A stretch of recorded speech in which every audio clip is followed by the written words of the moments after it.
बुद्ध क्यों बोले, भगवान, पूजा, सब ढोंग है। प्राचीन भारत के एक छोटे से राज्य में एक राजकुमार जन्मा। नाम था सिद्धार्थ गौतम।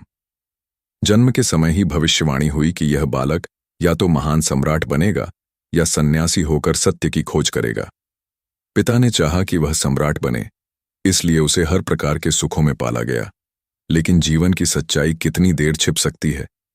एक दिन जब सिद्धार्थ ने पहली बार राजमहल से बाहर कदम रखा तो उसने 3 दृश्य देखे, एक बूढ़ा व्यक्ति, एक बीमार आदमी और एक मृत शरीर। उस दिन सिद्धार्थ के भीतर प्रश्न जागा, क्या यही जीवन है?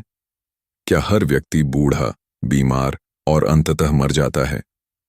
और जब उसने एक शांत सन्यासी को देखा तो समझा कि सत्य की खोज इसी मार्ग से होगी।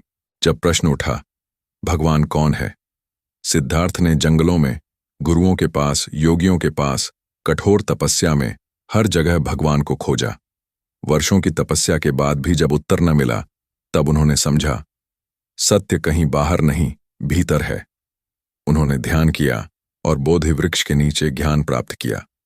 उसी क्षण वे बुद्ध बने, अर्थात जागृत व्यक्ति। जब लोग उनके पास आए और पूछा, भगवान कहाँ है? बुद्ध मुस्कुराए और बोले, जिसे तुम भगवान कहते हो वह तुम्हारे भीतर ही है। तुम ही निर्माता हो, तुम ही कारण हो।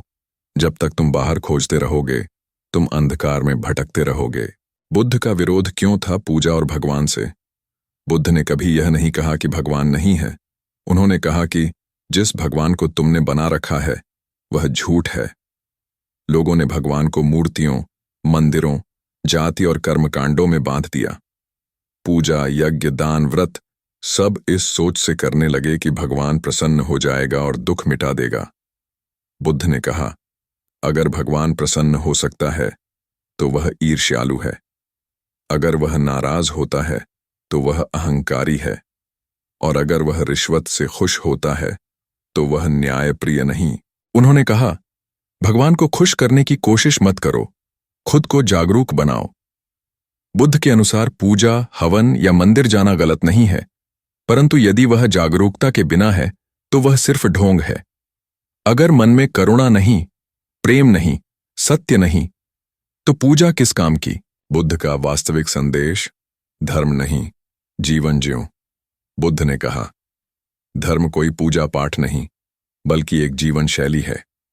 उन्होंने लोगों से कहा, झूठ मत बोलो, हिंसा मत करो, लोभ मत रखो और सबसे बढ़कर अपने मन को समझो, क्योंकि जो मन को समझ गया वही परमात्मा को समझ गया। लोग जब उनसे भगवान के बारे में पूछते तो वे कहते, तुम अगर एक फूल को प्रेम से देख सको, अगर एक प्राणी को बिना शर्त दया से देख सको, तो वहीं भगवान है। उन्होंने सिखाया कि ज्ञान किसी शास्त्र से नहीं, अनुभव से आता है। इसलिए बुद्ध ने कहा, मत मानो क्योंकि मैं कहता हूं, मत मानो क्योंकि कोई ग्रंथ कहता है। खुद देखो, खुद अनुभव करो, तब सत्य तुम्हारा होगा। पूजा का ढोंग। बुद्ध की दृष्टि में बुद्ध के समय में ब्राह्मण समाज पूजा, यज्ञ और कर्मकांड में डूबा हुआ था। लोगों का विश्वास था कि पंडित अगर मंत्र पढ़ दे तो पाप धुल जाएंगे, कि सोने चांदी का दान करने से स्वर्ग मिलेगा। बुद्ध ने कहा, अगर पाप इतने सस्ते में धुल सकते हैं तो हर चोर स्वर्ग चला जाएगा। उन्होंने बताया कि सच्ची पूजा यह नहीं कि तुम मंदिर जाओ, बल्कि यह है कि तुम किसी भूखे को भोजन दो, किसी रोते हुए को मुस्कान दो, किसी डरे हुए को साहस दो। वही असली आराधना है, बाकी सब बाहरी दिखावा है। बुद्ध का ध्यान। भीतर की क्रांति। बुद्ध ने कहा, ध्यान पूजा का अंत है, क्योंकि जब तुम भीतर उतरते हो तब समझते हो कि कोई अलग भगवान नहीं है। जो भीतर की शांति है वही ईश्वर है।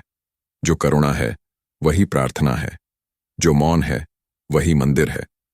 लोगों को यही समझाने के लिए बुद्ध ने कहा, भगवान, पूजा सब ढोंग है अगर उसमें समझ नहीं है।